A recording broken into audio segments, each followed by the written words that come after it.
Inicialmente quisiera, bueno, esta ponencia tiene como título la evaluación de los aprendizajes como herramienta de la enseñanza en la universidad, y me gustaría compartir algunos registros tomados en una investigación que hicimos hace un par de años sobre los exámenes en la universidad. La investigación se llamaba estrictamente Las relaciones de poder en el aula universitaria, un caso paradigmático del examen. En las entrevistas, dice un alumno, cuando tengo que rendir un examen me siento con temor, no inseguridad sobre lo que estudié, sino cómo el docente quiere que piense y traduzca el conocimiento. Otro dice, ya de entrada la cosa está hecha para dar miedo. ¿Por qué son 3 profes y vos solito? A veces ni conoces a alguno de los profes, porque todavía no los tuviste.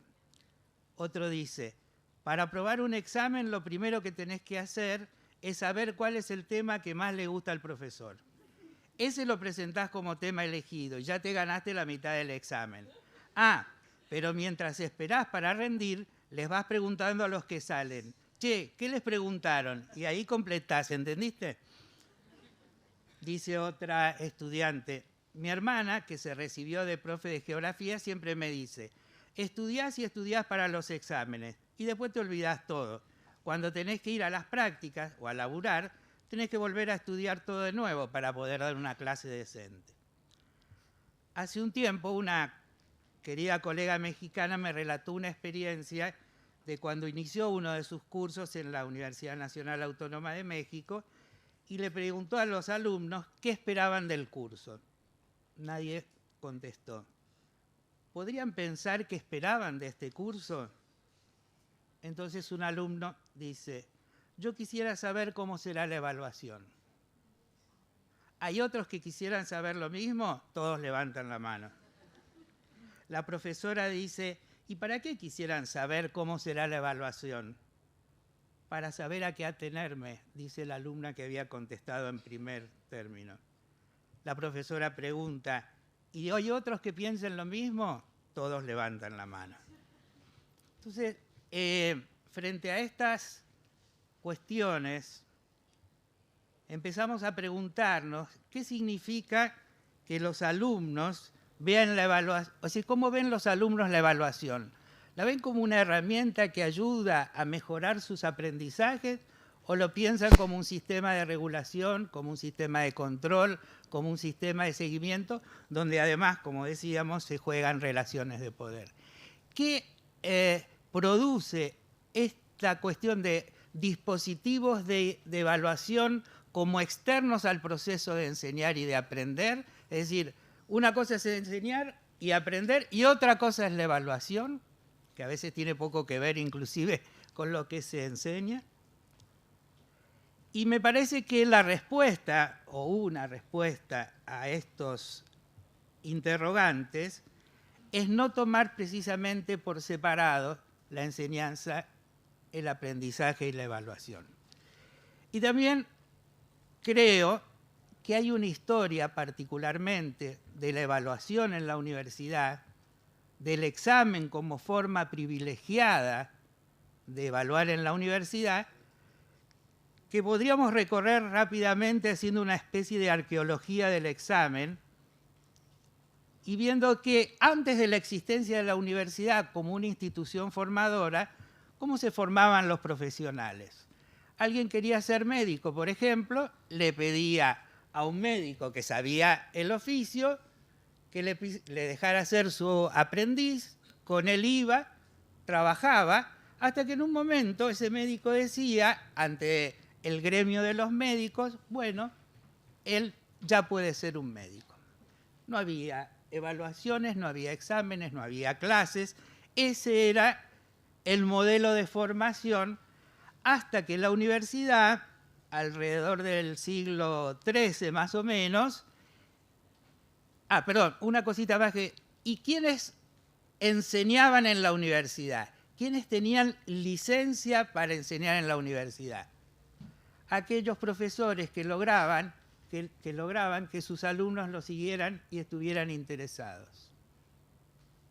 Así nomás de simple. Pensemos por un momento cuántos alumnos nos seguirían en nuestras clases o nos hubieran elegido. Pero esto tiene que ver con la historia de la universidad. La universidad alrededor del siglo XIII va descubriendo que otorgar licencias tiene un impacto no solamente al interior de la universidad, sino en el resto de la sociedad. Y por supuesto, emperadores y papas rápidamente descubren que es una buena estrategia de poder otorgar titulaciones. Y entonces es por esa época que el examen pasa a ser una de las formas de legitimar el ejercicio de la profesión. Y esto, dice Roxana Kramer, mientras en la corporación se produce, habla de la corporación de esto que yo les decía antes, el gremio que habilita a un par, mientras que en la corporación se produce una continuidad entre el aprendizaje y la práctica, en la universidad el otorgamiento de los títulos escinde las dos instancias. Una cosa es la formación, otra cosa es la legitimación. Y esa legitimación sigue su curso a través de la historia y cada vez se va transformando la universidad en una institución que legitima saberes para el ejercicio. Y que encuentra en el examen la forma privilegiada de garantizar esa legitimación.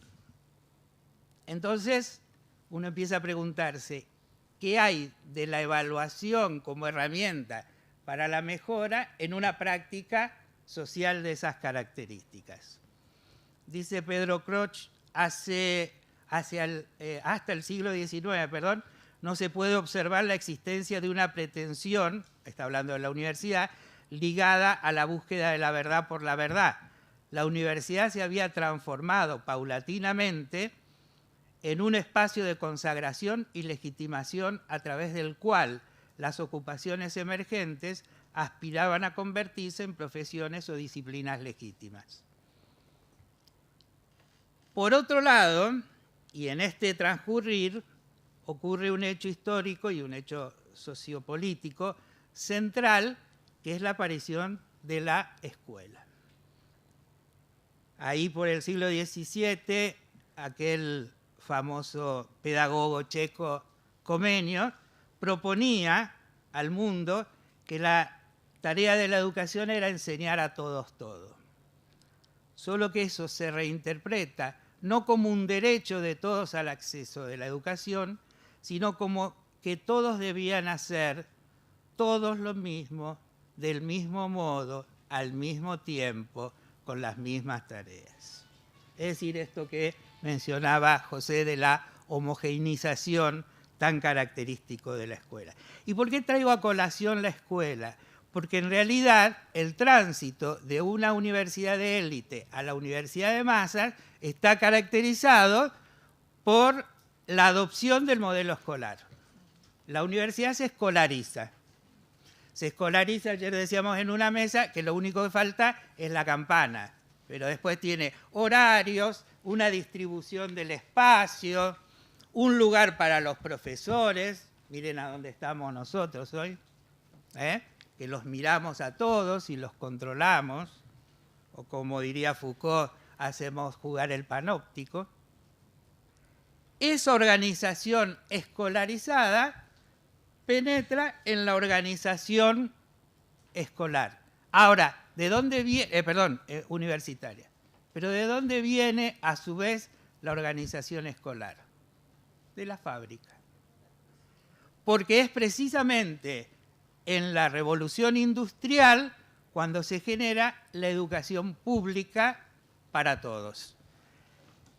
Por supuesto que no estoy en contra de la educación pública, pero quiero señalar que el objetivo fundamental por el cual se crea la la educación pública y consecuentemente la escuela como el dispositivo privilegiado por la modernidad para la enseñanza digamos, a nivel masivo, fue la necesidad del desarrollo capitalista emergente en ese momento para contar con los trabajadores mínimamente instruidos que necesitaba la fábrica y que no existían porque el modo de producción previo era el feudal, donde no era necesaria ni la alfabetización de los campesinos que trabajaban las tierras. Entonces, ¿cuál es el modelo privilegiado que adopta la escuela? Aquel que parecía ser exitoso, aquel que había inventado Taylor, que había profundizado Ford, que es la cadena de montaje. Y a mí me parece, y suelo decir, hablar de las pedagogías de la cadena de montaje. Es decir, en la escuela se hace algunos, los consolidados y los de la generación intermedia, recordaremos aquella película Tiempos Modernos de Chaplin, porque cuando se la paso a nuestros alumnos me dicen, profe, blanco y negro, no hablan. Bueno, y ahí aparece la cinta de montaje, ¿no? Y yo creo que la escuela tiene mucho de eso, de todos tenemos que hacer todo y al mismo tiempo y del mismo modo, y está toda la matriz disciplinaria, que también describe Foucault, regulando toda esa situación.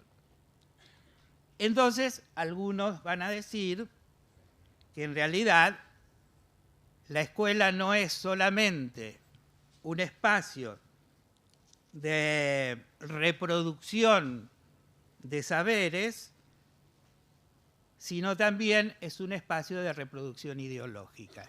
En la escuela se aprende a ser un ciudadano de un determinado modo, a pertenecer a determinadas clases sociales y a actuar en consecuencia. Este modelo de la escuela, que luego es adoptado por la universidad, además se sobrecarga de algo que John llama el principio de la racionalidad técnica.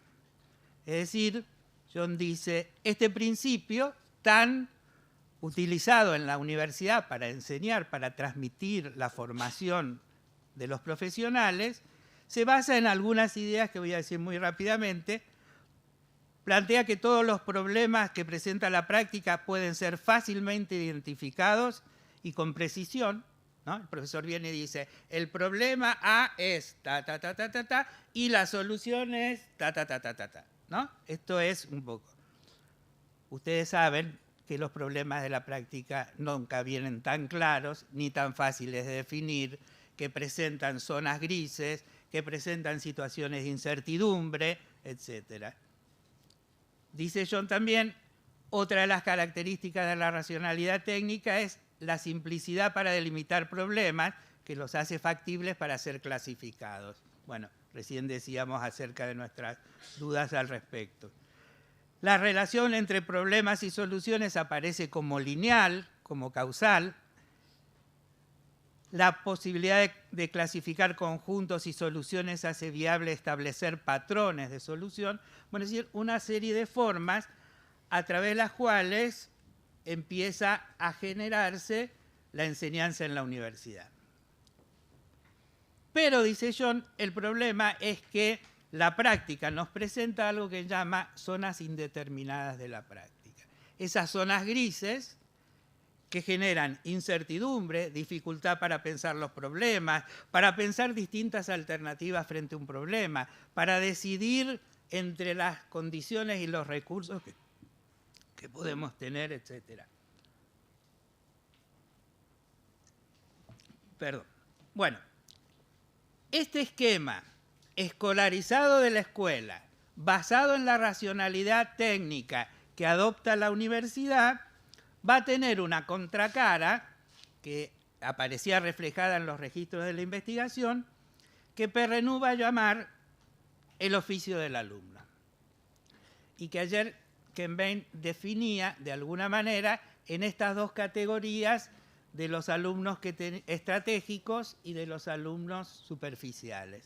Es decir, aquel que piensa que su hacer en la universidad es acreditar, y que la mejor manera de acreditar habrá esto, ¿no? Elegí al profe los temas que más le gustan o todas estas cosas. Para ilustrarlo, bueno, Perrenú dice algo que me gustaría compartir con ustedes. Dice, el alumno comprende bastante rápido que sobre una tela de fondo constante las variaciones son esenciales. Con tal maestro uno tiene el derecho a equivocarse, de comunicar, de tomar iniciativas, de reírse, de negociar un trabajo. Con tal otro solo tiene el derecho de callarse y de hacer el trabajo sin chistar. Y pensemos en algunos ejemplos de esta investigación que les decía. En una encuesta que realizamos, les preguntamos a los alumnos si seguían para las evaluaciones las posiciones teóricas que sustentan las cátedras o se permitían plantear posturas alternativas. Casi un 82% contestó que seguía las posturas de las cátedras. Y cuando les preguntamos en las entrevistas de tipo cualitativo por qué elegían esa opción, encontramos respuestas como esta. Sigo las posiciones teóricas, de otro modo no aprobás, y la idea es recibirse, ¿no? O yo tengo una estrategia. Con los profes que creen que se las saben todas y no aceptan debatir sus posturas, acato. O por lo menos hago que acato.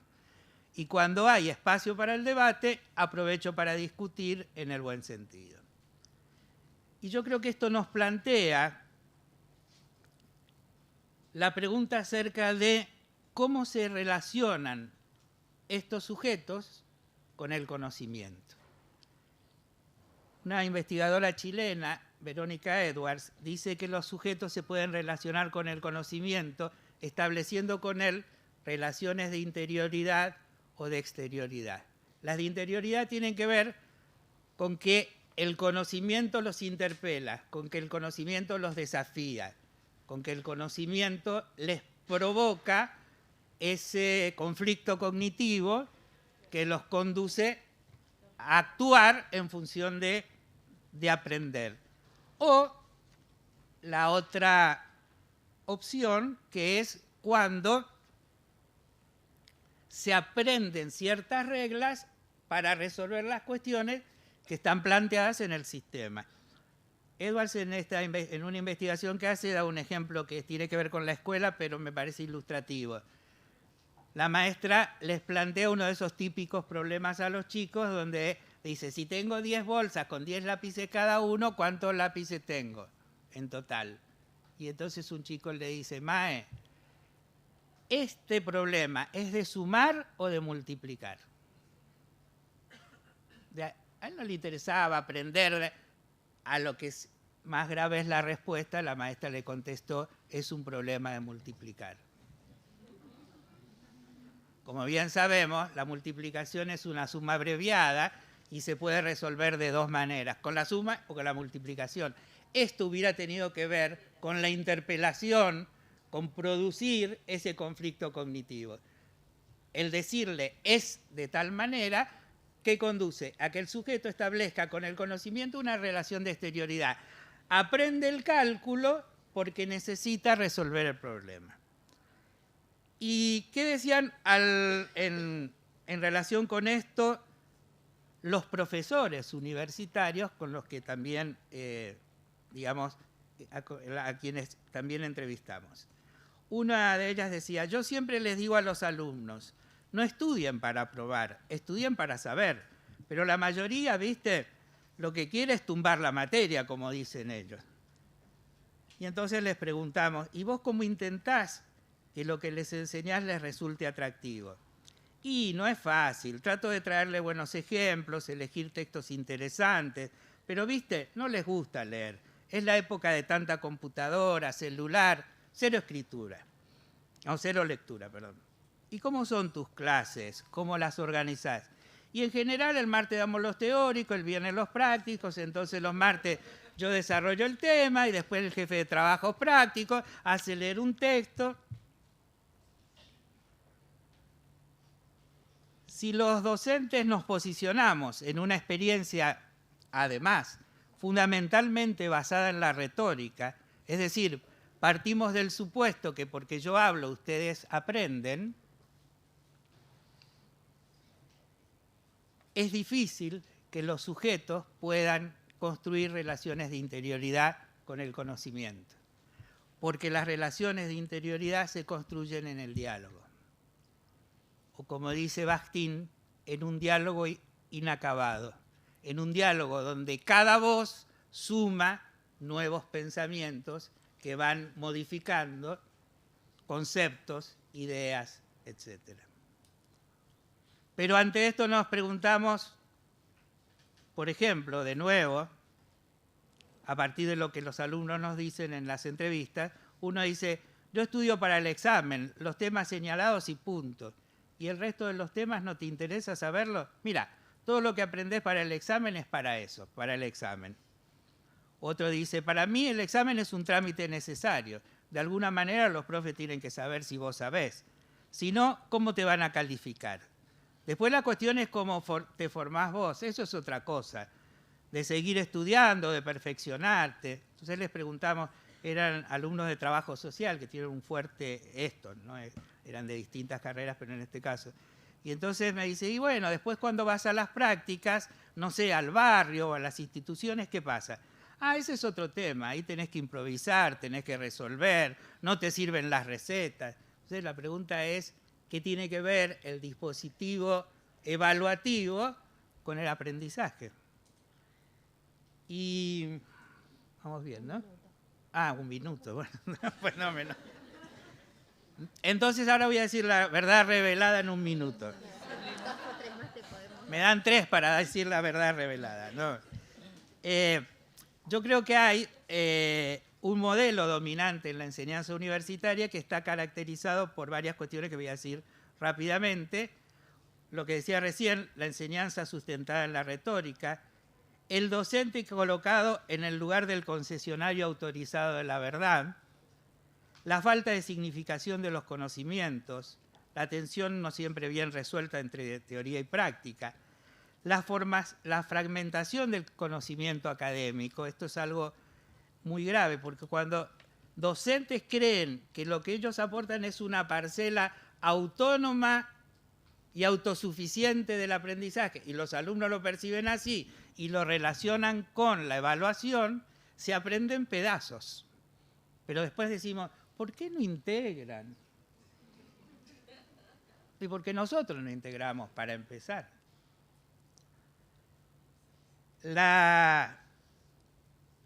Y esto de la enseñanza centrada en la retórica, quiero traer a colación aquí, y con esto iría terminando, las palabras de Paulo Freire cuando decía, cuanto más analizamos las relaciones educador-educando dominantes en la escuela actual, más nos convencemos de que estas relaciones presentan un carácter especial y determinantemente de naturaleza narrativa, discursiva, disertadora.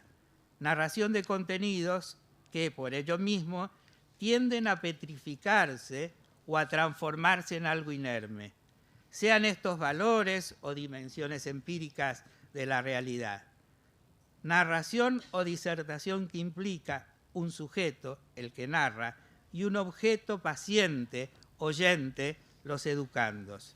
Existe una especie de enfermedad de la narración.